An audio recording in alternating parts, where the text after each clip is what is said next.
Welcome to Women on the Trails podcast. I'm Emily, founder of Trail Bloom, women's mountain biking clothing brand designed for comfort, fit and confidence on the trails. Today, I am talking to Charlie Kingswood, and she is the owner of Hafod Trails, a bike park in Wales. So, hi Charlie, lovely to see you. Do you want to just introduce yourself for everyone, please? I certainly can. So together with my brother and my husband, we run Hafod Trails. We are Wales's newest bike park, I guess you could call us. We have a small family-run feel to it, which is kind of at the key and at the heart of everything that we do. My three kids are very much involved in the business, whether they want to be or not. And this is, they're kind of the reason that certainly myself and my husband, Tom, have kind of come into this. So yeah, that's me in a nutshell. I've been riding bikes now for on and off for a while, but yeah, sort of more so in the last few years doing this. And now, ironically, I don't ride very much at all because I'm too busy. Oh, well, I know that feeling because I definitely started Trail Bloom and thought I'm going to ride loads. I'll be at loads of events. I've never ride at any of the events unless I manage to somehow get somebody else to look after the stall. But so yeah, I feel for you in that way. I did have dreams of also, I work for myself, I'll go out and ride every day during the summer. No. So you've sort of answered my kind of first question, which is what got you into, or how long have you been mountain biking? But what draws you to mountain biking? Is it who introduced you to it or kind of got you into it? So it was my brother that got me into mountain biking, but what kept me going at mountain biking, and particularly through COVID and through that very weird lockdown or couple of lockdowns that we went through, was very much the Dame Forest cycling in the Forest Dean. And yeah, so that for me was something that I suppose harboured that love, but they were weird times, weren't they? Yeah, they were very weird times, and I think that the resilience of that community very much helped me get through COVID and sort of strengthened my love for the sport as well. And that's really nice to hear as well, because it's a women's group that's got you through that, and finding your women on the trails can be so liberating, can't it? And yes, very much so. Finding that village and that kind of community of like-minded people, and it's so nice when you have that. Yeah, totally agree. Do you? So when did Hafod Trails first open its doors? We opened May 2024, so we're embarking on our third season now. Yeah. It's bizarre because the place has changed so much, and it's funny because you don't really realize it when you're in the moment, and when you're I was looking through some memories came up on my phone the other day, and I was like, oh my gosh, that's what that used to look like. Yeah. And it looks so different, but I think what has been a constant, no matter what the actual sort of physical look of the place has been, it's that kind of vibe and that friendly sort of inclusivity that we've started, but the community that we've got here has built. That's we don't bring the vibe. That's down to our customers. So that's remained a constant, which has been really, really nice. So we've grown, but we still have that sort of friendly small business mentality. Yeah. It definitely gives. We visited last year, didn't we? Our whole family, and the boys rave about it. They can't wait to come back. Well, I can't wait to have them back. It's going to be. It's honestly. I hear so many people that say that and say, "Oh, I can't wait to come back," and the boys haven't stopped talking about the brownies, and they really love this trail, and it's so nice. It's really lovely. Just the ease of being able to they can put their bikes on the bike trailers. Just that's revolutionary. So that's I think we'll probably chat a little bit more about that a bit later. But yeah, that for me was something that was really, really important, to have that inclusivity, I suppose, that everybody feels welcome, and nobody nobody feels that they have to ask tall people to help them. I mean, that's something that or get stuck or fall over. Yeah, yeah, exactly. Um, so you are a She Rides ambassador as well. So, and I know I you am. advocate for women's cycling prof profusely. So where, gi- where's that come from? Is that, So that kind of came around, or about around the same time that you and I first actually met, yeah, because I was at a bit of a juncture. So I've been organising women's rides in Brackenford Forest for a little while, um, and I was sort of, I suppose, looking to spread that net a little bit and see if I could catch more people and advertise it to more people and spread and grow that community. And in that process, discovered She Rides. I mean, they'd kind of been on my radar anyway, but I was just like, well, maybe I should speak to She Rides and see if I'm doing it anyway, so we can basically just widen the catchment essentially. And yeah, it worked really. I've had new people that have been joining the monthly rides that I was doing because of She Rides, and that's what it's all about, isn't it, really? So yeah, so for me it was a really natural thing. I was doing the rides anyway, so just to be able to promote them under a slightly bigger banner, nationwide banner, was perfect.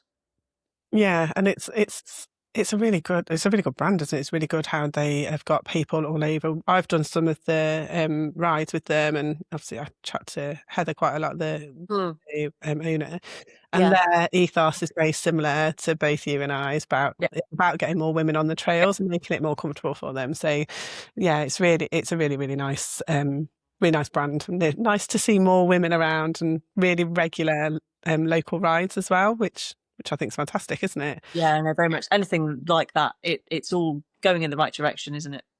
So why do you think that, or I assume you think this based on what you've just been saying, but why do you think there's a need for women only spaces? Or do you think there is a need for women only spaces, or do you think it's I necessary? do. I do think there is a need for women only spaces. And I think it can best be described as segregation for integration. Yeah, So if you meet like-minded people and you find those people, they may be male, they may be female, it doesn't really matter, does it? They could be older, younger, yeah, then that's great. But I think a lot of women interact with sport differently, and particularly mountain biking. Um, I think it can be seen from the outside as quite a niche, dangerous adventure activity, yeah, and actually, it's really not. So I think that a lot of the time it's way less gnarly, or it can be way yeah, less gnarly than people think. And it can be literally just going pootling around fire roads. If that's what yeah. mountain biking means to you, then that's really cool. So I think that the women only communities encourage more women to participate. Mm, I think there's less pressure. I think there's less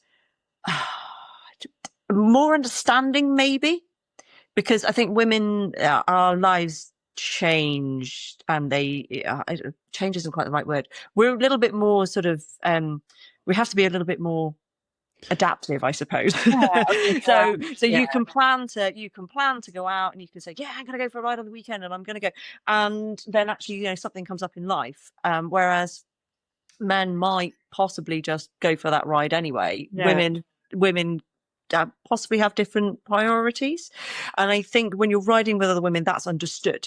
You're having an off day because you're on your period. That's understood. yeah, You've got stress at work. You've got worries about the kids. All of those things are completely understood and just accepted, and then you're supported through those things, yeah, and that's what you get with a woman only community versus a mixed community. But there's no reason why people can't. I mean, I'll ride with anybody. I'm not fussy, but there is something different about the women only rides, that yeah. there's a different atmosphere, and until you've been on one, you don't really know. Yeah, Um, and you might just, that day you might just need to be surrounded by a bunch of like-minded women. And yeah, that might just be what you choose to do. And then the next week there might be an opportunity to go out with a whole load of blokes, and that's what you choose to do. yeah. And that for me is a massive win, being able to offer that to those people that would like it, to those women that want that. And yeah, it's to give the offer, isn't it? Because I've got a few friends who are actually feel more comfortable sometimes riding with men because they are very sendy and um, they want to go and do those things that perhaps the female riders aren't as confident doing, and it just means they can go out and enjoy it and blast. Because sometimes you do just want to go out and blast it and not really think about talking to anybody. Sometimes you just want to get in your own head, don't you, or out of your own head. Sorry. And go.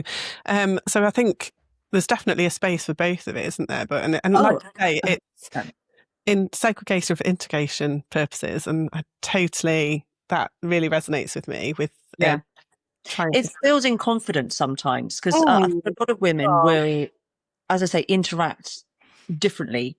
mm, They might look at a Facebook group and look at where they're riding yeah. and think, yeah, that might be a little bit beyond my Oh comfort gosh. zone at the moment, but I'll come back to that. And then they'll stalk that Facebook group for a Yeah. while, and then all of a sudden the stars align and they arrive and they Yeah. come on that ride, and then they meet a riding buddy, and then the rest is history. And actually, I've met some really amazing women through these rides. Where I have, formed personal friendships with them as well, which is Yeah. lovely. So I'm not just like the She Rise ride leader or the club ride leader or work at Hafod. They've actually become proper friends, which is lovely. And then I do go out for sort of personal rides where I haven't got my leader's helmet on. Yeah. I'm just there just to go and send some sleep stuff, and that's fine too, because you might find that that your riding progresses, and that you might also find that there's other women out there that want to go and ride the more gnarly stuff, Yeah. but Definitely. you don't know until you try, do you? And that's the thing as well. You don't. I've done it. I'm really guilty of it. With some of the group rides, I don't know. Am I going to be too slow? Am I going to be Mhm. good enough to keep up with them?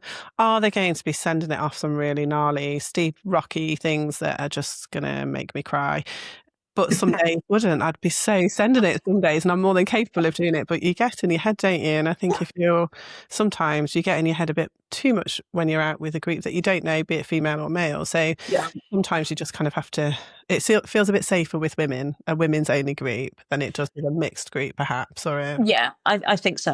I Yeah. think so. And I think there is just a different vibe, there's a different atmosphere. Yeah. And yeah, and that isn't necessarily going to be for everybody, but I No. think the option of having it there is more important than trying to please everybody. Yeah, yeah. Well, you can't, can you? So Yeah. it's yeah, definitely the way. So talking confidence and barriers with women, we've obviously Oh, yeah.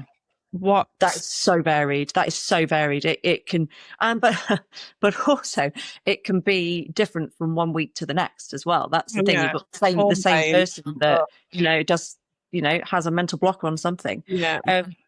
The confidence can be a huge barrier for women, I think. Mm, Worrying about the fact that they're not going to be of a certain standard, or they won't be able to keep up, or I the like trail anyone. may not be. Yeah, this is it. They may not know anyone. They may not like those people. But I think generally women tend to overthink these things, Oh, and it can be. My sort of advice would be just give it a go. If it's not for you, then it doesn't oh, really matter, does it? But confidence is a huge thing for women, I think. It's just I'm thinking we've said this. It's hormones. You're like 4 different people in a month, aren't you? Sometimes. So if they get in your head, I definitely know. And I'm going to try and get a guest on to talk about this in depth because I don't know which phase is which and what's what, and I really should know. I just know that at certain weeks of the month, there's no point me trying to do those no. gnarly stuff. I'm not going to be doing it. So No. Unfortunately, for about I think it was 6 or 7 months, my monthly ride coincided with my period, and I just used to apologise to everyone and say, "Look, I am not going to be on fine form yeah. today. This is just what it is." And there's that level of acceptance, Mm. and it just is what it is, isn't it? And it affects us all. It's even like the sendiest of people feel that way as well. It's just our Yeah. levels of what we feel to be acceptable riding or Yes. what we're confident in riding is different, isn't it? Yeah. So one of the ways, obviously, we've talked about making it welcoming and inclusive for women to ride. What have you put in place at Hafod that makes it feel so inclusive, do you think? You've obviously got your family friendly feel as well, which Yeah. is feel It, welcoming.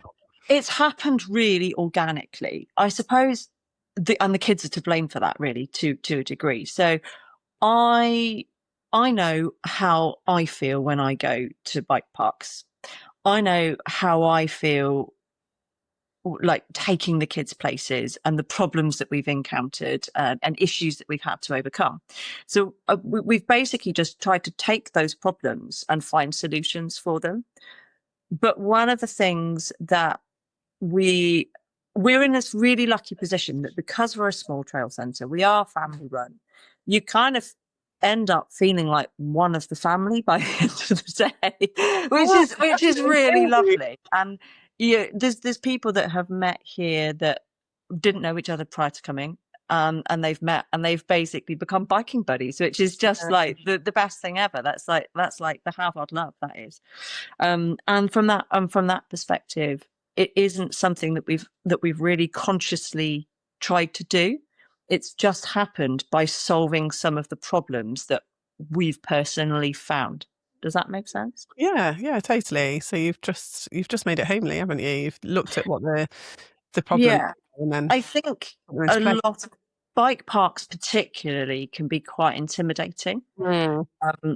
Irrespective of whether you're male or female, I don't think that really makes much difference. But you can go to some places that can make you feel a little bit like, oh my gosh, like rabbit in headlights. Yeah, definitely. Um, but but I'm really conscious whenever I'm signing somebody in for their first time at Harvard, I'll make sure that they feel comfortable and that they know that they can ask questions and there's going to be zero judgment. We know we're Yeah. we're, we're nice people, we're friendly people, and we'd far rather that somebody asks us a question than worry about something.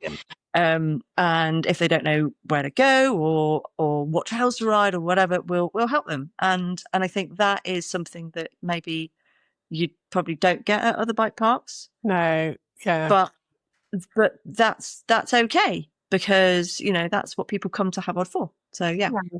A bit more personal. Yeah. Yeah. Yeah.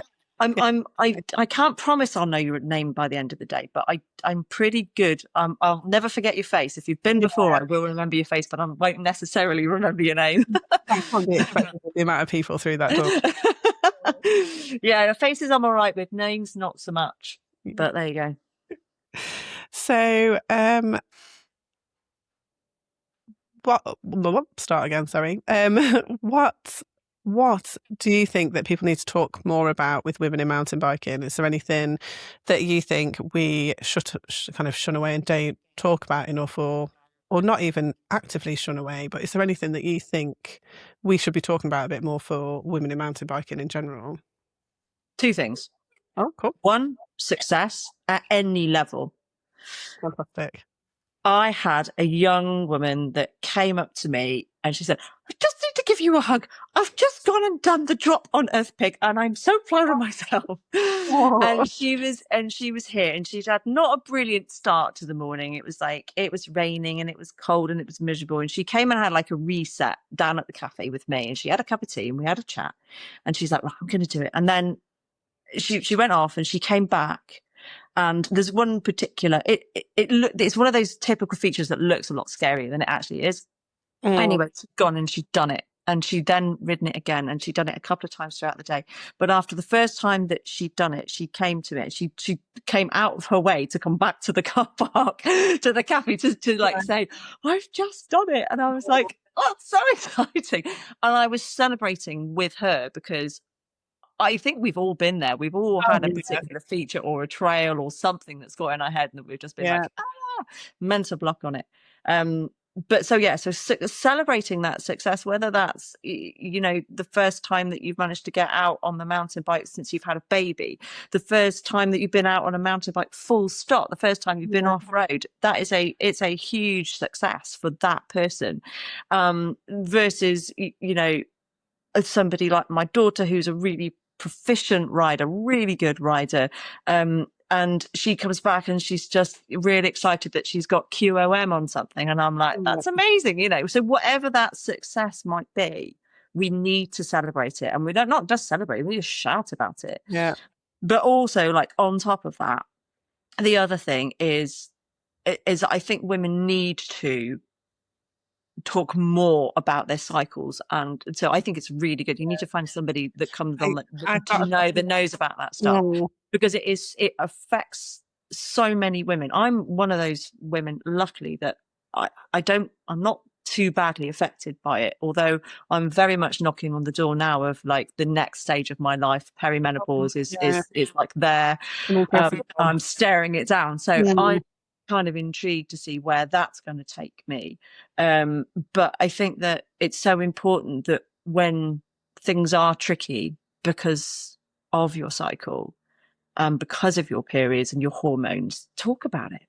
Talk about it. So, yeah, I'm having a rubbish day. And this is why I we'd be going out on those rides. And when I come on that morning and it's just like, oh, okay. And you've got to talk about it. You've got to talk about it, because the chances are somebody's been there, done that, had a crappy experience over it or whatever. Exactly. Let them know that they're not alone, I think. And that it's not, that it's normal, because I think it's not a taboo. No, precisely that. We've grown up in a kind of generation, and generations before us had it even worse, but you did your tampons, you discreetly took your sanitary towel to the toilets if you were out anyway. You'd really you'd not advertise it. Not that you necessarily want to advertise it, but you'd be embarrassed almost about it, wouldn't you? So if we can talk about it more, it kind of takes that taboo away for the next generation and for us as well, talk about it, because it's a whole other debate to talk about, isn't it? So it really is. I think that is a conversation for another day, but I would absolutely love to be in on that and listen to that podcast, because I think that it's a really interesting, really interesting topic. I think it will be a longer episode, that one, definitely. I think it might be, yes. The 5-minute one. So you're saying about success is we should celebrate the successes.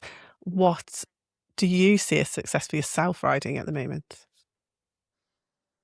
Getting out. Sorry. Full stop. When was the last time I actually got on a mountain bike? But I can't even remember. 6 weeks ago, 8 weeks ago, something like that. So life is busy, and this is not a complaint in any way, shape or form. Life is really busy here at the moment, and I need to make more time to get out on the bike and to ride. But preach into the sisters, into the choir, whatever. I'm not very good at these phrases, but yes, I hear you, sister. I can't remember the last time. Yeah, it's so difficult, isn't it? And then you have the guilt that you're not getting out. But this is my year of, like, I know that it's nearly the end of March, but this is my year of making more and not apologizing for like needing to take the time for myself. But also, I'm really busy and I haven't had chance. Yes, but the lighter evenings are coming, and that's when I should get more of a chance. I mean, I have lights, I could go out, but it's been miserable and rainy and cold. And that's the other thing here at the minute, that I think in the first 2 months of January here in Wales, I think it rained for like kind of something like 1 3/4 months. So it's been a little bit miserable. But for me, if I can go out and I can ride, then I am a happy bunny. Did a really, I think actually one of the last times that I was on the bike, I think it was the second to last time I was on the bike, did a absolutely cracking ride. There was a whole bunch of us manual bikes. There was no e-bikes. It was a different sort of vibe. It was all women, including my daughter, and we just went out and we hit some of the more difficult trails and some of the off-piste stuff in Breccia, and it was mint. It was such a good few hours. It was so good, and that was a good day. And then I haven't ridden like much more than once or twice since. But I nearly died on the hills, but because I was definitely not the fittest in that group by a long way. But yes. It was fine. I didn't actually die. So Wow, and you had a great time. That's the most I important thing, did. isn't I did. it? It was. To have It was fun on awesome. your It was bike. really good. Yeah, Yeah. fantastic. Do you have any advice for any women who are nervous going to any trail centre, but specifically to Hafod, I suppose? Talk to somebody. Talk to somebody, because you'll probably find that there's somebody in exactly the same boat as you. Yeah, Somebody that's feeling exactly the same, and yeah, just see if you can find somebody to go with you, somebody yeah, that you're friends with or an acquaintance with, somebody that you trust. But other than that, yeah, if you can't find somebody, then go and just have a chat, have a yeah. chat with have a chat with somebody on the uplift, or have a chat with somebody on the first climb. You'll find somebody in the car park or something like that, and just say, "Oh, yeah, how are you doing?" Strike up a conversation. Leads quite well into it, and I didn't do this on purpose either. But you've obviously got a ladies' day coming up. I do.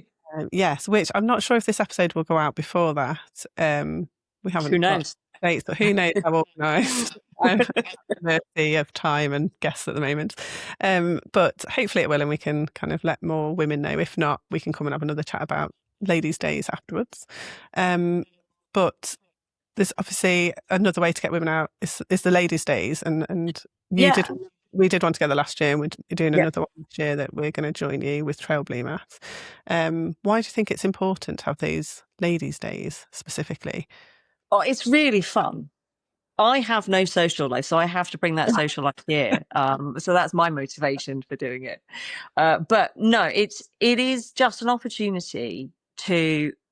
It's like a women's ride on steroids, basically. Mm, And I think that would be the best way to describe it. It's just, I mean, the one that we had last year, oh my gosh, it was so hot. It was what? mental. It was like heat exhaustion central. It was ridiculous. But it was such a good Wow. day. And the vibe was just awesome. It was The busy, weed and the and hollering was amazing from all the women. oh, it was so Brilliant. cool. It was such a good day. So basically, the importance of days like that is to celebrate women and Yeah, celebrate who we are, what we do, how we do it, and just get swept along in that enthusiasm. yeah. That's what it's all about. It's a fantastic day. So yeah, if we have gone out, even if it's gone out afterwards, book on for the next one because Yeah, it's yeah. such So small. here's what you could have won. Next year.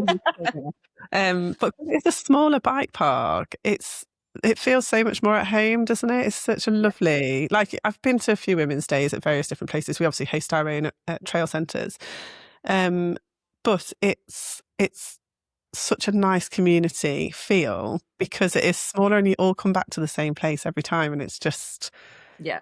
really nice, really Yeah, so lovely. for anybody that hasn't been, we have trucks rather Yeah, than vans, yeah, which is kind of good on hot, sweaty days. It's not quite so stinky in the yeah, vehicles, but yeah. yeah, you kind of somehow most of the time end up on the same truck with people, Mm, just because that's sort of how the flow of the day goes, and you do feel like you've got kind of like 30, sort of 11 other buddies that are mm, like your mates for the day, which is just really, really good fun. yeah, And yeah, the vibe on that day was just awesome. It was crazy busy from my perspective as well. It was really, really good. And although I thoroughly enjoyed it, also this one is going to be slightly more. This one coming up in May is going to be slightly more low key.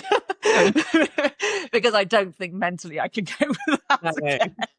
It was mental, but no, it was good fun. It was really, really good fun, and the vibe from it was, yeah, yeah, just top draw, yeah. brilliant. It was fantastic.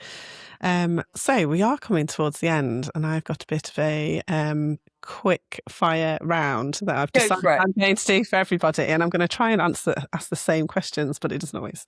So, Okay, tech or flow, tech, clips or flats, flats, riding alone or with a gang.